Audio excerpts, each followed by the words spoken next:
नमस्कार, टीवी 9 राजस्थान पर आज की इनसाइड स्टोरी के साथ मैं हूं भविष्य त्यागी।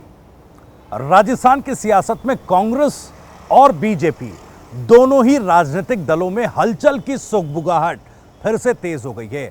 दोनों पार्टियों के लिए ऐसी स्थिति बन रही है जिसके लिए कहा जा सकता है कि दोनों ही पार्टियों में all is not good.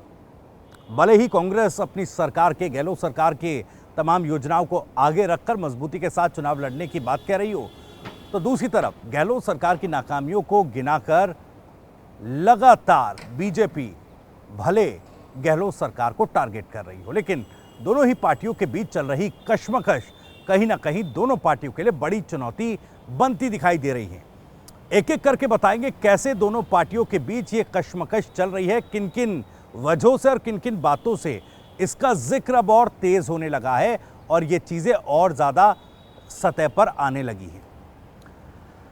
Congress की बात पहले करते हैं। दरअसल कल यानी 9 अगस्त को राहुल गांधी का राजस्थान दौरा है। वो बांसवाड़ा आएंगे, मानगढ़ धाम भी वो जाएंगे। मानगढ़ धाम आपको याद होगा, बीते दिनों प्रधानमंत्री मोदी ने भी मानगढ़ धाम का दौरा किया था। उस वक्त ये कहा गया था कि शायद प्रधानमंत्री अपने इस दौरे के दौरान मानगढ़ धाम को राष्ट्रीय स्मारक घोषित कर दे, लेकिन ऐसा हुआ नहीं था। अब उम्मीद है राहुल गांधी आएंगे तो उसका भी जिक्र करेंगे कि आखिर प्रधानमंत्री ने मानगढ़ धाम को राष्ट्रीय स्मारक क्यों नहीं घोषित किया, इसका ऐलान क्यों नहीं किया।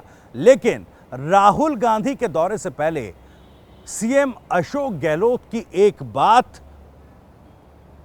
बार बार दोहराई जा रही है। वो बार बार कह रहे हैं कि मुझे पद की कोई लालसा नहीं है, मुझे पद का कोई मोह नहीं है, लेकिन ये पद जो है मैं छोड़ने पर कई बार विचार करता हूं, लेकिन ये पद मुझे नहीं छोड़ रहा है।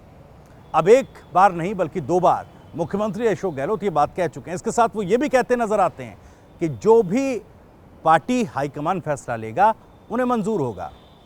अब किस बात का संदेश या कौन सा संदेश अपनी इस बात के जरिए हाईकमान तक पहुंचाना मुख्यमंत्री अशोक गहलोत चाहते हैं, यह अपने आप में एक बड़ा सवाल है, क्योंकि कांग्रेस पार्टी के भीतर अशोक गहलोत और सचिन पायलट के बीच की अदावत अब जब शांत होती पूरी तरह से नजर आई है। दोनों नेता पार्टी लाइन पर आगे बढ़ते दिखाई दे रहे हैं। उस बीच मुख्यमंत्री अशोक गहलोत का यह बयान और इसका सियासी मायना क्या है, यह समझने की जरूरत है। क्या मुख्यमंत्री अशोक गहलोत ये बताना चाहते हैं, ये संकेत देना चाहते हैं कि आने वाले समय में सीएम पद के लिए चेहरे की, किसी और चेहरे की गुंजाइश भी है ताकि पार्टी को एकजुट रख पाएं? चूंकि लाल डायरी प्रकरण के बाद से जिस तरह से सीएम अशोक गहलोत और उनकी सरकार सवालों के घेरे में घिर गई है, एक विकट परिस्थिति में आ गई है, उस विकट परिस्थिति से कैसे निपटा जाए? क्या मुख्यमंत्री अशोक गहलोत को इस बात का आभास होने लगा है कि उनका चेहरा और उनकी सरकार जिन सवालों में घिरी हुई है, उन सवालों से, उस विकट परिस्थिति से निकालने के लिए पार्टी को एक और चेहरे की जरूरत है? और वो चेहरा क्या सचिन पायलट का है? और तमाम कार्यकर्ताओं को या प्रदेश की जनता के बीच ये संकेत देने की कोशिश कि चेहरा चुनाव से पहले या चुनाव के बाद कोई और भी हो सकता है, यानी सीएम पद की कांग्रेस के भीतर अभी वैकेंसी बरकरार है। हालांकि पार्टी आलाकमान पहले ये कह चुका है कि किसी चेहरे पर चुनाव नहीं लड़ेंगे। तो अब क्या सचिन पायलट के लिए जगह बनाने की या इस तरह का संकेत देने की कोशिश हो रही है कि जगह सचिन पायलट के लिए बनाई जा रही है? खैर, या फिर इसको दूसरे नजरिए से देखा जाए तो क्या टिकट वितरण से पहले, क्योंकि पार्टी इस बार, खुद मुख्यमंत्री अशोक गहलोत भी कह चुके हैं कि कार्यकर्ताओं को जल्द टिकट दे दिया जाए या जिनको टिकट वितरण का जो काम है वो जल्दी कर लिया जाए ताकि सबकी भागीदारी सुनिश्चित हो सके और मजबूती के साथ जो कांग्रेस नेता हैं, कार्यकर्ता, वो चुनावी मैदान में उतरें। इसी बात को देखते हुए और समझते हुए क्या गहलोत साहब टिकट वितरण में भी अपनी दावेदारी मजबूत कर लेना चाहते हैं? वो आलाकमान तक ये संदेश देना चाहते हैं कि मैं पद की लालसा नहीं है, लेकिन पद मुझे नहीं छोड़ता, यानी मैं ही सबसे मजबूत और सबसे बड़ा कांग्रेस के भीतर चेहरा हूं और टिकट वितरण में भी भागीदारी उसी तरह से उनके सुनिश्चित होनी चाहिए।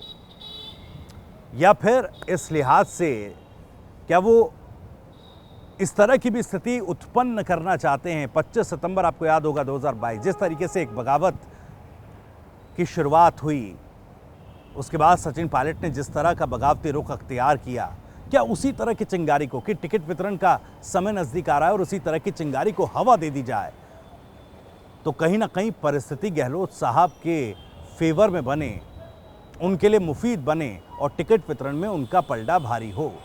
क्या इस तरह की स्थिति एक बार फिर से मुख्यमंत्री अशोक गहलोत कांग्रेस पार्टी के भीतर बनाना चाहते हैं? अपने आप में एक और सवाल है।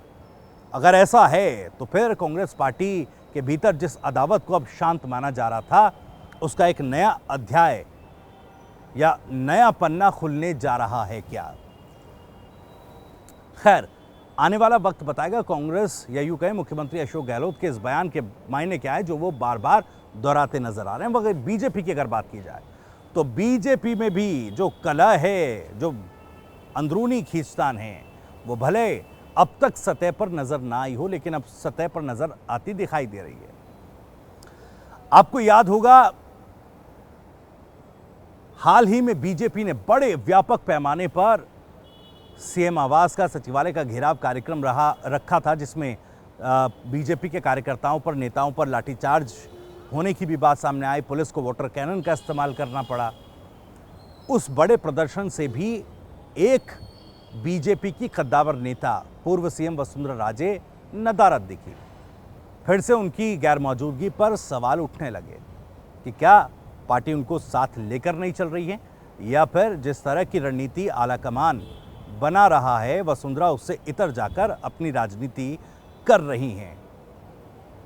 अब चूंकि आज प्रधानमंत्री मोदी ने भी राजस्थान के सांसदों की एक बैठक दिल्ली में ली है, जाहिर तौर पर चुनावों को देखते हुए, चुनावी समीकरणों के लिए ड्राइविंग सीट पर राजस्थान के लिए बीजेपी का शीर्ष नेतृत्व और प्रधानमंत्री मोदी ही नजर आते हैं।